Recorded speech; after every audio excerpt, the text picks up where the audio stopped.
Hi friends, जय जगन्नाथ।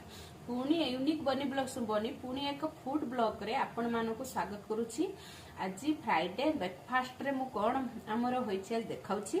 एटार काल रात्र रुटी बचैथिला मु स्टफिंग देकी उटे बनाइछि। आफिटी दाल तड़का नैछि आ चाट बनाइछि। ए दुईटार मिति रेसिपी मु मोर मॉर्निंग ब्लॉग रे मेंशन कर देछि। आपण माने चाहिले देखि परिबे। मो चलतु मु खाऊची काली भी उपास थिला मते भोक भी बहुत जोर से लागिलानी। चाट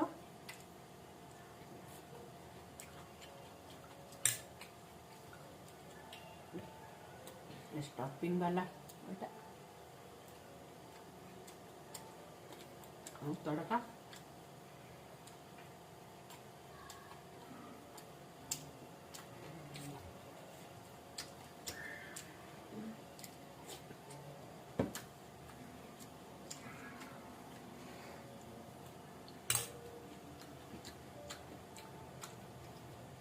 बढ़िया टेस्ट नउची।